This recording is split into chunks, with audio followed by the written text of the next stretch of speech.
자, 오늘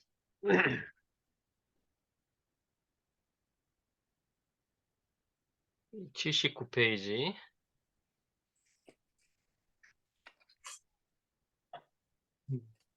성서적인 결혼관, 성경적 재정 원칙입니다. 이제 아, 마지막의 주제는 이제 성경적 재정 원칙인데, 우리가 지금 그 부부 생활에 있어서 가장 중요한 것들을 이제 했는데, 가장 이제 갈등이 있는 것이 우선 성향의 차이, 그래서 성향의 차이를 이해하는 것에 대해서 배웠고, 맨 처음에는 이제 성경적으로 하나님이 원하시는 부부 관계에 대해서 우리가 성경적으로 이제 공부를 했고, 그다음에 이제 성향에 대해서, 그다음에 이제 갈등이 있는 것이 그 5가지 사랑의 언어의 중에서 이제 스킨십, 그 에 성관계를 또 이제 성관계가 잘 안 될 때 부부 관계에 이제 어려움이 있고, 이 교재에서는 다루진 않았지만 인제 성관계도 굉장히 중요하죠. 그다음에 마지막으로 이제 재정. 아 부부관계 가정에서 이제 재정 문제가 또 성향과 성관계 못지않게 굉장히 큰 어려움을 주기 때문에 요 부분을 이제 마지막으로 했습니다. 오늘 주제 성경절은 마태복음 6장 24절인데, "한 사람이 두 주인을 섬기지 못할 것이니 이를 미워하고 저를 사랑하거나 이를 중히 여기고 저를 경히 여김이라. 너희가 하나님과 재물을 겸하여 섬기지 못하느니라."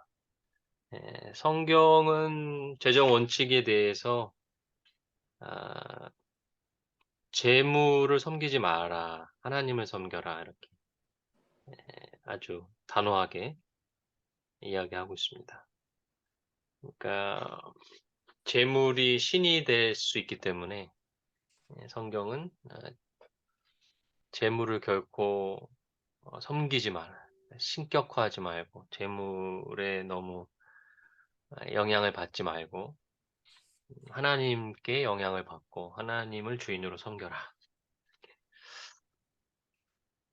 자, 신약 성경에서도 믿음에 관한 구절이 215개가 나오고 구원에 관한 구절이 218개가 나오는데, 참 놀라운 것은 성경에 금전이나 재정에 대한 구절이 2084개가 나와요. 음. 이제 그렇다는 것은 이제 성경이 믿음이 굉장히 중요한데, 믿음으로 이제 구원을 받는 것, 이게 굉장히 중요한데, 믿음과 구원에 대한 이야기보다 훨씬 더 많은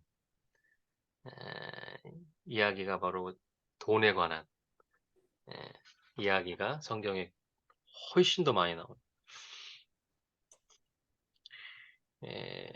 예수님의 비유의 38개 중에서 거의 반 정도 16개가 돈에 대한 비유입니다.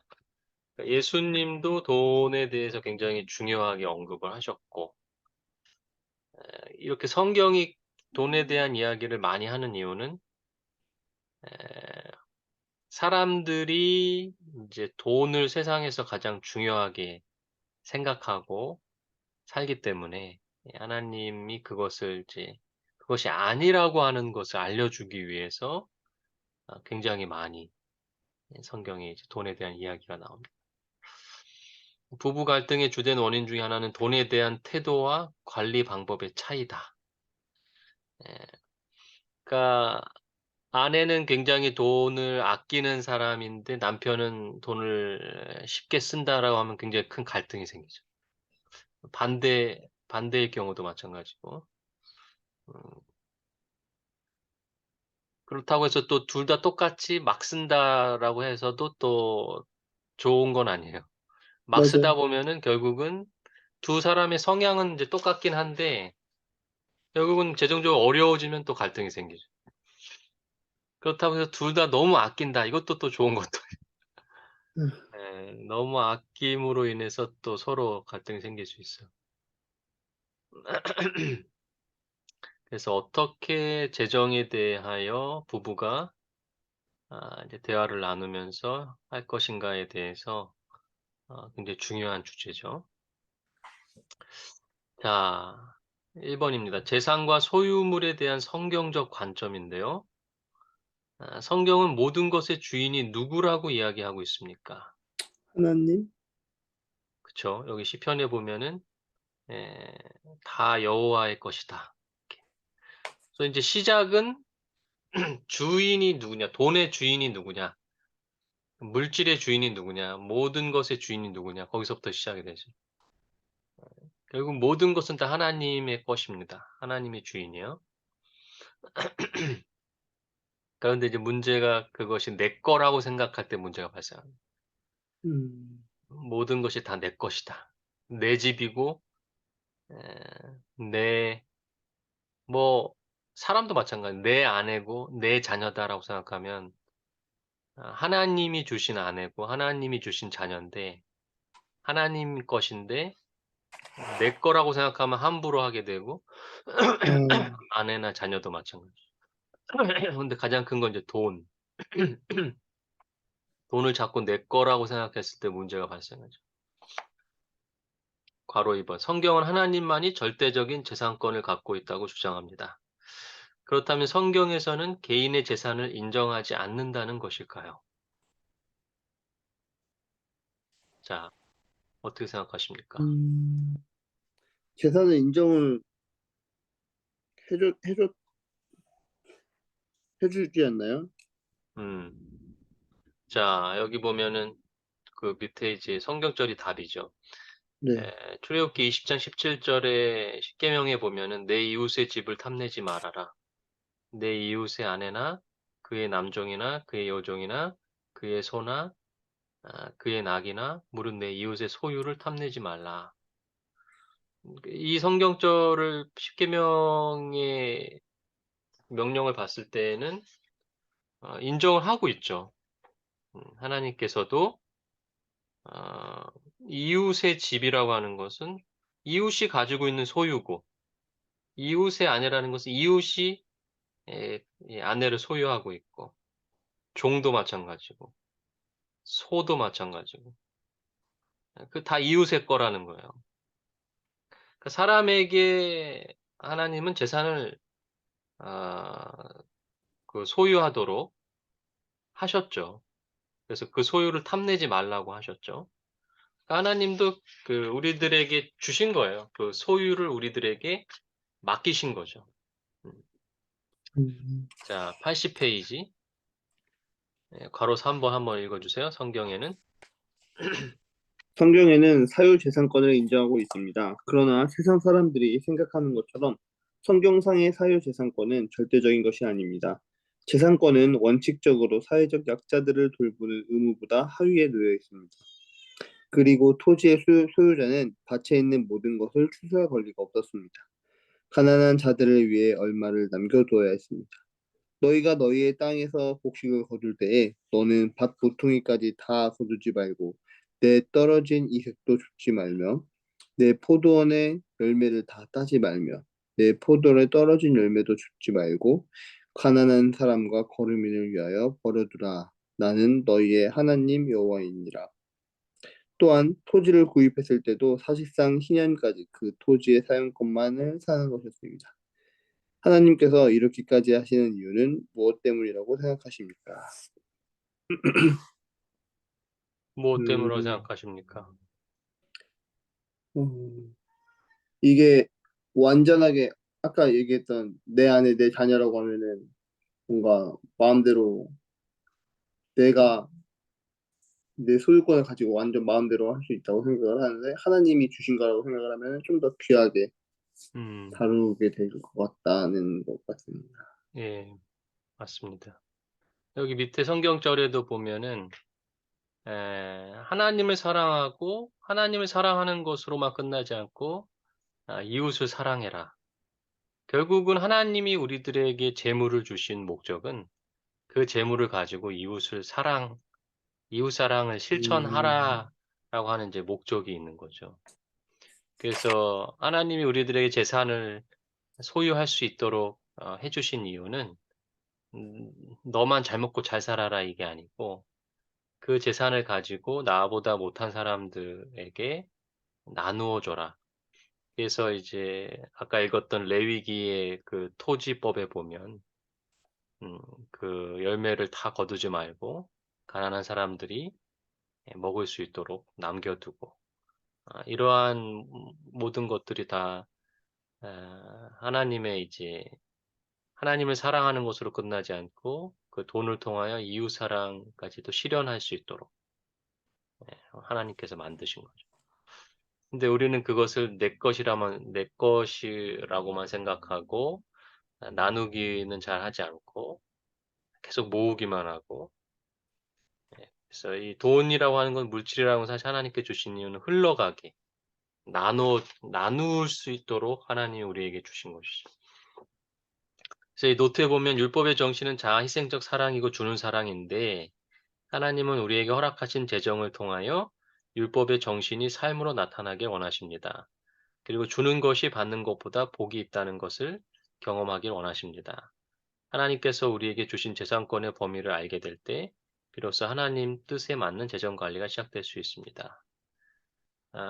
하나님의 사랑 자체가 이제 주는 사랑인데 그 주는 사랑을 경험하기 위한 가장 좋은 방법이 돈이라는 거예요.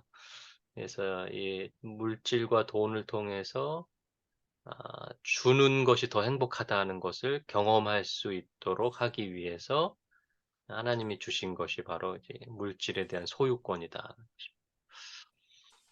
자, 그래서 이 가로 4번에 보면 이 재정의 사용은 우리에게 무엇을 드러내는가? 아, 여기 이제 밑에 성경절에 보면은 보물이 있는 곳에 마음이 있다.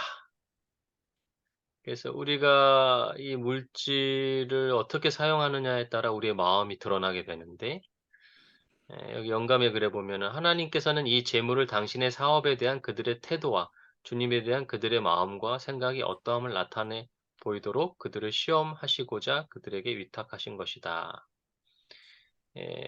그래서 결국은 재정의 사용에 있어서 우선은 이제 하나님의 사랑을 경험하기 위해서 나누어 주는 부분이 있고 그다음에 또 하나는 하나님의 사업을 위해서 사용하는 것.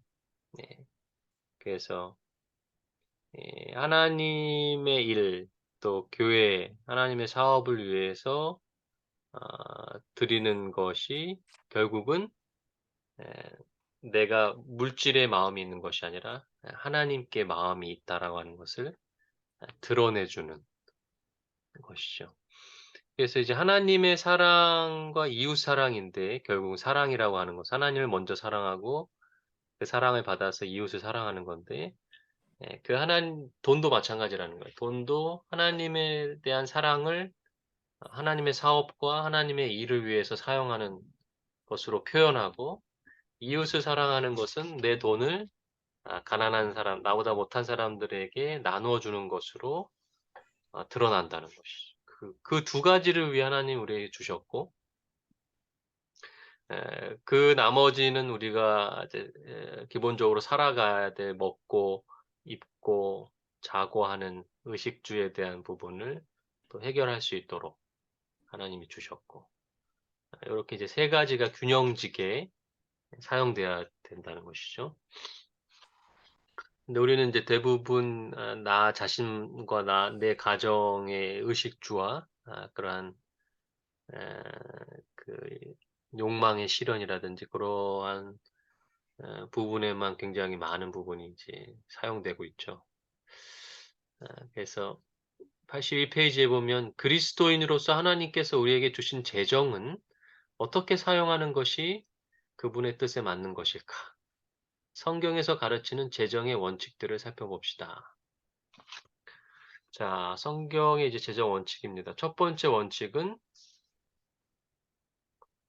어 자, 첫 번째 원칙. 괄호 1번. 예수님께서는 누가 인생의 주인인지를 선택하라고 말씀하십니다. 두 주인들은 누구입니까? 우리가 아까 읽었던 구절인데요. 이제 한 사람이, 음, 네, 한번 읽어줄까요? 한 사람이 두 주인을 섬기지 못할 것이니 혹 이를 미워하고 저를 사랑하거나 혹 이를 중히 여기고 저를 경히 여김이라. 너희가 하나님과 재물을 겸하여 섬기지 못하느니라. 네. 마태복음 6장 24절 말씀. 자, 여기서 첫 번째 주인은 이제 하나님이고, 두 번째 주인은 이 재물인데, 이 재물이라고 하는 헬라어가 맘모니스라고 하는 헬라어인데, 이게 신의 이름 가운데 하나예요. 그래서 음, 맘몬이라고도 하는데, 그러니까 결국은 예수님이 이 말씀을 하셨을 때, 그 당시에 있었던 신의 이름을 사용하신 것은 재물 자체가 신이 될 수 있다라고 하는 것을 알려주시기 위해서 이렇게 한 겁니다. 자, 그럼 이제 괄호 2번. 누가 나의 주인인지 다음 질문을 통해 한번 생각해 보자. 자, 여행을 하려고 하는데요. 하나님의 인도하심에 따라 움직이는가? 아니면 돈의 여부에 따라 움직이는가?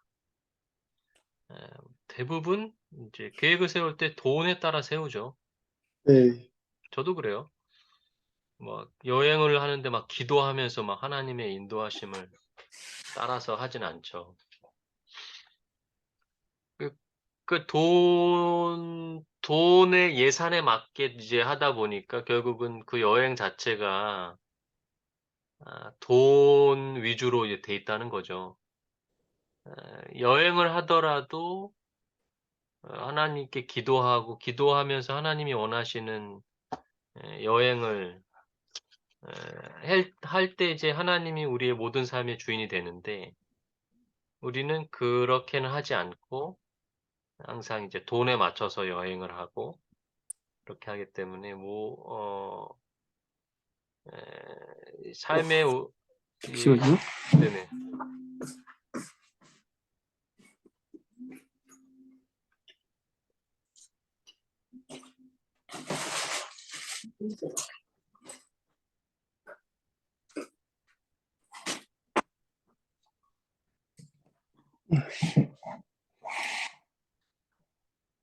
네.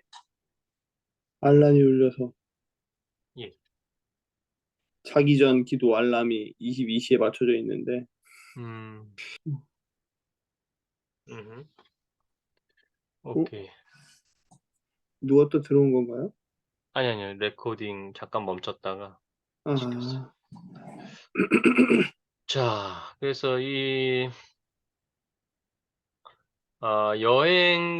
여행이라고 하는 것은 우리가 여행을 할 때 막 기도하면서 이렇게 준비하지 않기 때문에 결국은 우리도 모르게 그냥 돈의 영향 아래에서 살아간다는 것을 이제 보여주는 단적인 그러니까 예죠. 습관적으로 우리는 여행을 할 때 하나님께 뭔가 도움을 구하기보다는 돈에 맞춰서 여행을 하기 때문에 자연스럽게 우리는 하나님보다는 돈에 더 영향을 많이 받게 된다. 이 그런 것 같아요. 예. 또 예를 들면은 이제 내가 이제 직장 생활을 하는데 혹은 이제 군 생활을 할 때에 에 결국은 그 회사에서 돈을 주고 저 같은 경우도 제 화폐에서 이제 돈을 주는데 이제 성도들의 이제 헌금을 걷어서 저한테 주는데 우리는 이제 뭐 목사는 그래도 하나님이 주신다는 것이 좀 있기는 있어요, 자연스럽게. 근데 대부분의 이제 회사에 다니는 사람들은 그리스도인들이라 할지라도 하나님이 주셨다는 생각보다는 그냥 '회사에서 월급을 받았다.' 아니면 '군 생활을 하면 나라에서 나한테 돈을 줬다.' 이렇게 생각하죠.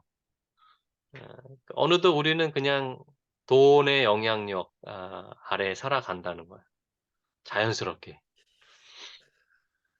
그러니까 이제 직장을 만약에 옮기려고 할 때 예를 들어서 음 그 옮기는 이유가 대부분 돈이 적기 때문에 더 많이 주는 곳으로 가죠. 에 우리가 뭐 직장 옮길 때 막 하나님이 막 기도의 응답으로 "나 옮기게 하셨어." 이렇게 한 사람 많지 않잖아요. 예. 그다음에 또 은행에 그 돈이 많이 이제 없으면 불안하고 안정감을 느끼지 못하죠. 예. 근데 돈에 상관없이 우리가 하나님이 함께 하시기 때문에 안정감이 있어야 되는데 돈이 없으면 굉장히 불안하고 뭔가 좀 그 하나님을 전혀 하나님이 나의 안정감의 힘이 되는 게 아니고 돈이 있으면은 안정감이 있고 돈이 없으면 안정감이 사라지고 요렇게. 그래서 요런 이제 아쉬움들이 있습니다. 네. 자, 요 노트 한번 읽어 주실까요? 만모는? 만몬은 사람들이 돈에 비정상적으로 큰 가치를 두도록 유인합니다. 만몬이 퍼뜨리는 거짓말 중 최고의 거짓말은 돈이 바로 권세이다라는 말입니다. 돈에 권세가 있다는 말은 거짓말을 믿는 그리스도인은 하나님이 아닌 돈의 통치를 받으며 돈 때문에 움직이고 행동합니다. 이들은 돈이 부족하게 될까 봐 늘 두려워하며 헌금을 드리는 일도 하나님이 아닌 자기 지갑과 의논합니다.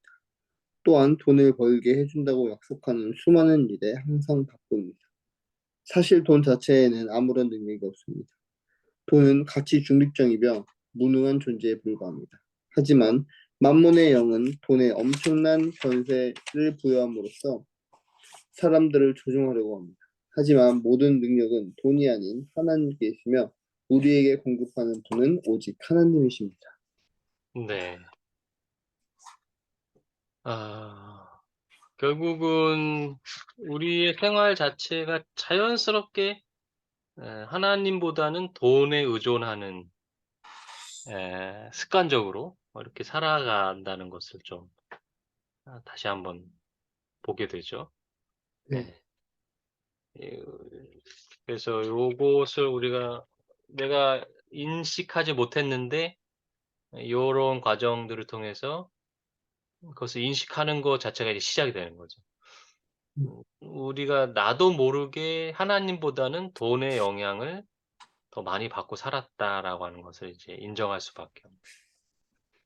예를 들어 이제 가로 3 번에 보면은 아내가 남편에게 겨울 패딩을 하나 사 줘라고 했을 때 "돈이 없어서 안 돼." 이렇게 대답한다면 어떤 면에서 만몬의 영향 아래에 있다고 말하는 것인데, 왜냐하면 돈이 많고 저금으로 사느냐 사지 못하느냐를 결정하기 때문이다. 이럴 때 어떻게 얘기하면 좋을까요? 겨울 패딩이 있는데 또 사는 건가요? 없는데 사는 건가요? 이게 지금 살 그러니까 때, 지금 있든 없든 그건 중요하진 않고요.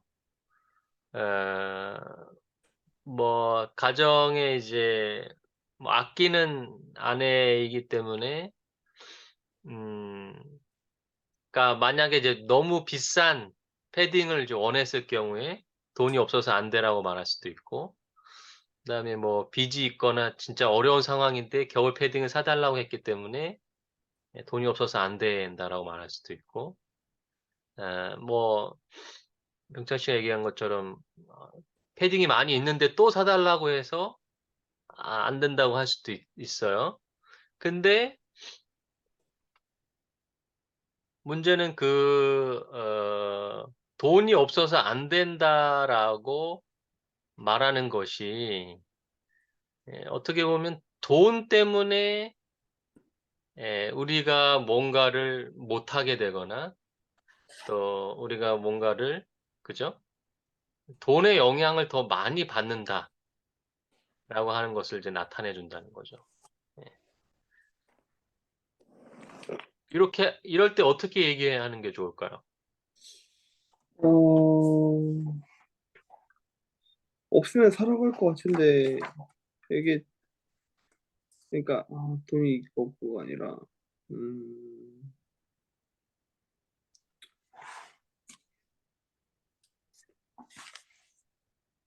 음,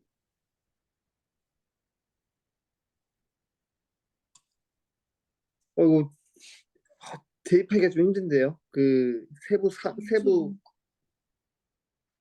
네, 그냥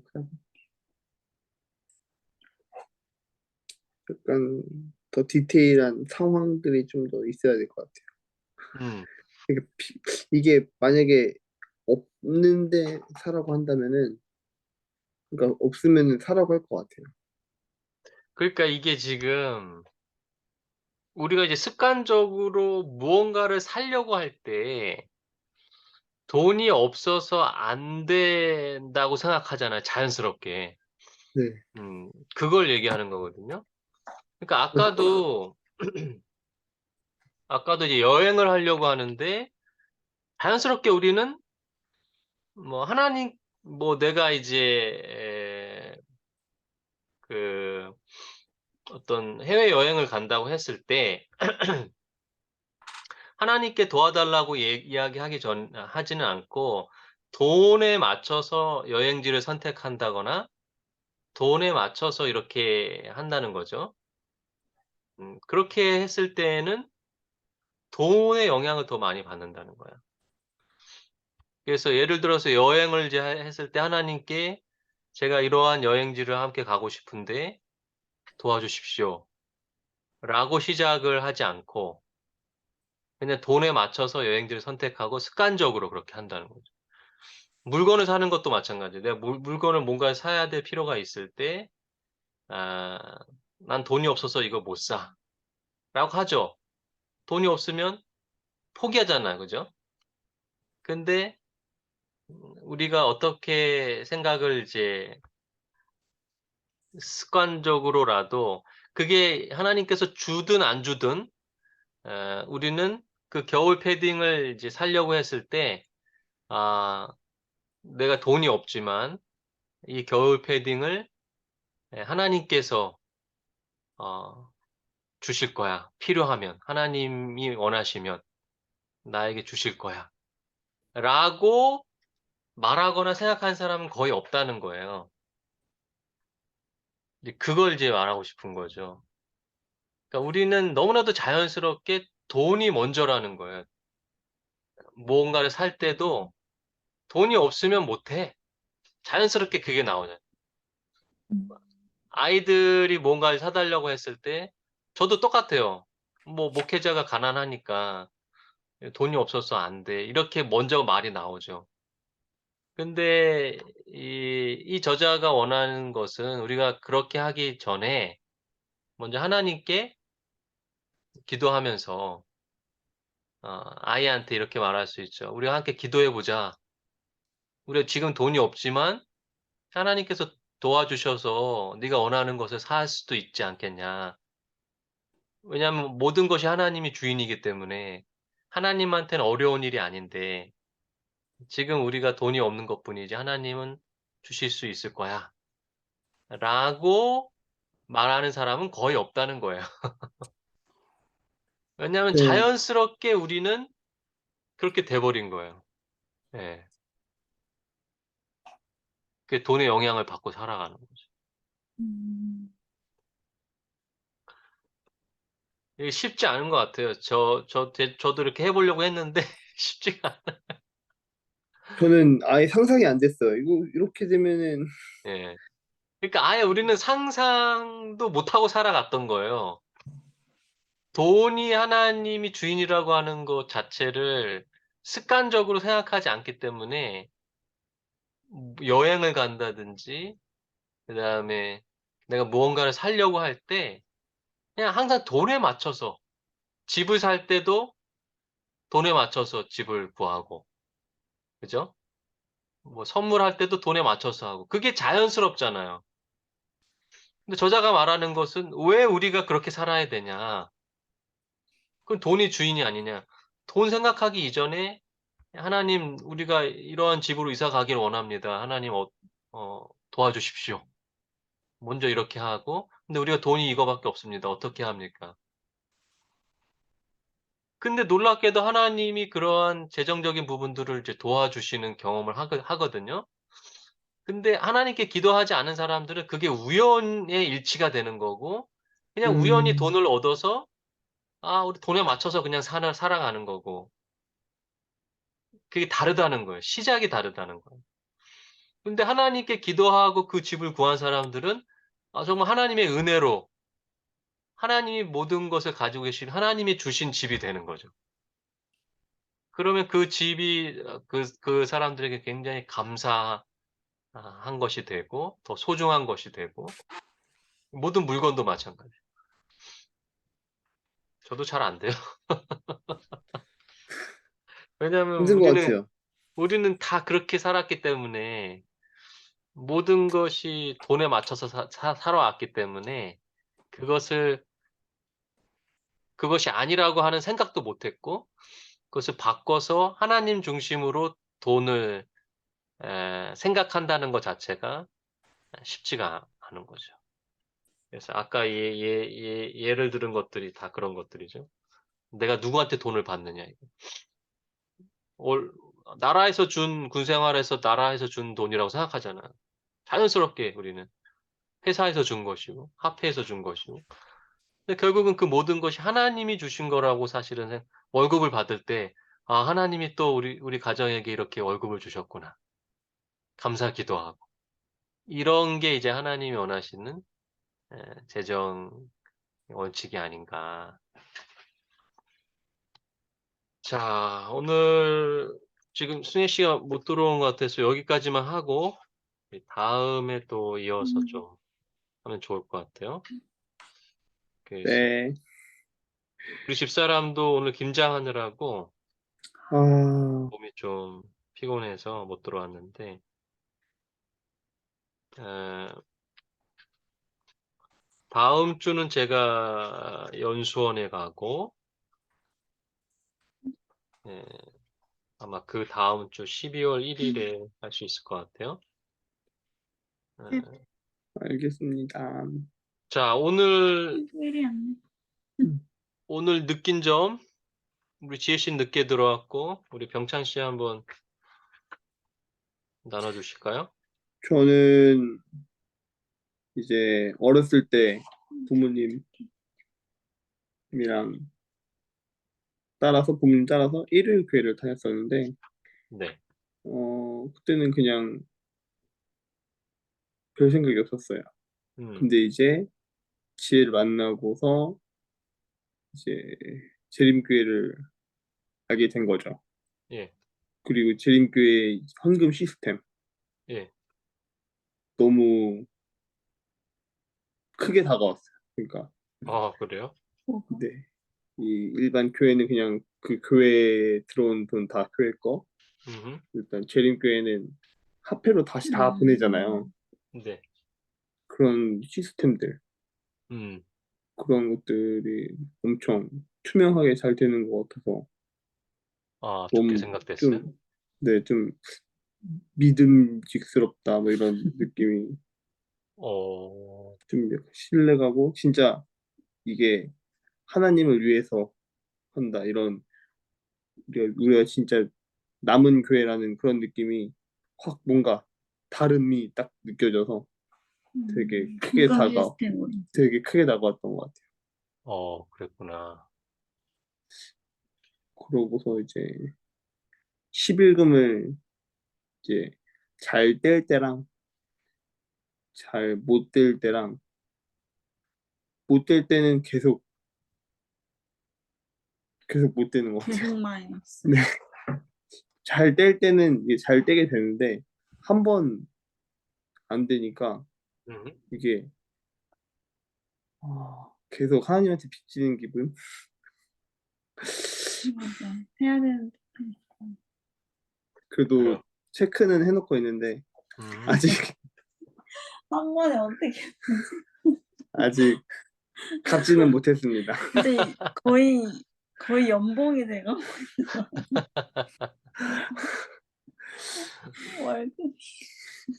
지금 이제 그러한 고민들을 이제 뒤에 나와요. 이제 어떻게 재정을 관리하고 그다음에 빚이라든지 요런 것들을 다루는지 이게 나와요. 다음에 이제 우리가 배우면은 이제 고거를 좀 이제 실천해서 하면 좋고 또 이제 재정 관리에 대한 책들도 있고 나도 이제 아내에게 이제 다 맡겨 버렸기 때문에 사실은 재정에 대해서 사실은 아 결혼하자마자 다 맡겨 버렸어요. 왜냐면 음 내가 이제 돈에 대한 것도 약하고 숫자도 약하고 그래서 근데 그게 좋은 방법은 아니에요. 같이 해야 돼요. 왜냐면은 돈의 영향이 이제 크기 때문에 아내가 혼자 감당하기에는 사실은 버거운 건데 예 저는 인제 목회에만 신경 쓰고 싶어서 이제 아내한테 그냥 다 그 큰 짐을 맡겨 버렸는데 좋은 방법은 아닌데 그래서 이제 같이 하는 방법을 이제 저도 배워 나가야 돼요. 그래서 우선은 뭐 가장 흔한 방법이지만 가장 중요한 게 가계부 쓰는 게 가장 시작이고 그래서 내 돈이 지금 들어오고 나가는 것에 대해서 인식하면서 살아가는 게 굉장히 예 중요해요. 시간 관리도 마찬가지. 시간 관리도 내가 쓰는 시간 이런 것들을 다 적어 보면 훨씬 도움이 되거든요. 예 그래서 아마 이제 다음 시간에 좀 도움이 될 거예요. 그래서 어떻게 재정을 이제 관리하는지 예 그걸 좀 배우고 적용을 하면 좋아질 거라고 생각합니다. 네. 감사합니다. 오케이. 지금 우리가 12월 3 일에 12월 1 일에 이제 다시 마치고 나머지 못한 거 마치고 12월 이제 3 일에 저희 집에 인제 초대했어요. 그래서 안식일에 예 뒤풀이 우리 오프라인으로 한번 온라인만 했으니까 책 책거리 하면서 이제 예. 근데 이제 저녁을 먹어야 되는데 저녁까지 이제 계속 남아 있기가 그러면 집에 갔다 온다든지 뭐 이렇게 해야 될 것 같아요. 우리는 이제 패스파인더를 하니까 계속 기다려야 되고 하니까 그래서 편한 대로 계속 있어도 되고 아니면 집에 갔다 와도 되고 이렇게. 선생님, 저희 혹시 예. 뒤풀이 날짜를 옮길까요? 10일에 해도 되나요? 10 일에? 10 네. 일은 저기가 있어요. 찬양 대회. 아, 10 일은 안 되고 미루려면 17 일? 17 일이에요. 예. 그럼 또 이제 승혜 누나랑 맞춰야죠. 맞아야 되니까. 예. 카톡으로 제가 한번 올려 볼게요. 네, 알겠습니다. 오케이. 그리고 우리 저기 승혜 씨랑 지혜 씨는 안식일 학교 때 예, 네. 잘 하세요. 잘하겠지만. 네. 다 녹화되니까. 나는 그때 이제 연수원에 가서 없어요. 아하. 목사님, 근데 예. 이렇게 할 말을 적어서 보고해도 돼요? 그럼요. 그게 훨씬 좋죠. 음. 왜냐면은 나도 이제 설교를 전문을 다 적어서 그냥 보고 읽어요. 음. 그렇게 하는 이유는 내가 말을 잘 못하고 그렇게 하지 않으면은 버벅거리고 자꾸 길어지고 막 이상한 소리 하고 그래. 그래서 적고 읽으면서 하는 게 가장 좋아요. 음. 그래요. 예. 이렇게 제가 기도하고 마치겠습니다. 사랑하는 하나님, 오늘 또 제장 원칙에 대하여 배우고 나눌 수 있는 시간 주셔서 감사합니다. 우리들이 정말 의식하지 못하고 돈 위주로 살아갔다는 사실을 오늘 깨닫습니다. 정말 우리가 하나님이 모든 것의 주인이신데도 돈에 맞춰서 여행 계획을 짜고 돈에 맞춰서 물건을 사고 돈에 맞춰서 모든 일을 하는 것이 습관이 되어 버렸습니다. 하나님, 우리가 이제 에, 오늘 알았으니 이제부터는 우리가 돈 때문에 살아가는 게 아니라 아 우리 모든 돈의 주인이신 하나님 때문에 살아가고 하나님이 주신 것 때문에 감사하며 또 그 돈을 통하여 이웃에게 나누고 또 그 돈을 통하여 하나님의 사업에 쓰임 받는 그러한 우리 가정들 될 수 있도록 하나님 축복하여 주시옵소서. 우리 다음에 모였을 때에 또 나머지 어떻게 재정을 관리하는지 배우면서 우리가 재정 관리를 하나님 안에서 잘함으로 이제는 물질의 주인, 종으로 살아가지 않고 하나님의 종으로 살아가는 귀한 가정들이 되게 하여 주시옵소서. 예수 그리스도의 이름으로 간절히 기도합니다. 네. 감사합니다. 감사합니다. 사진 찍고.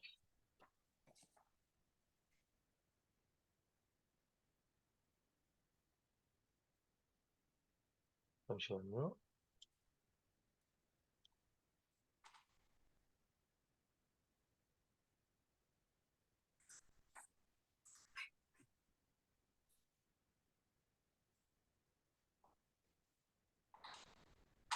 자, 인사할까?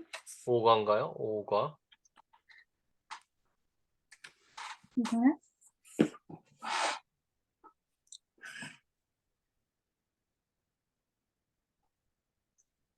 자, 하나, 둘, 셋. 네. 감사합니다. 와. 안녕히 주무세요. 네, 네, 좋은 저녁 감사합니다. 되세요. 네.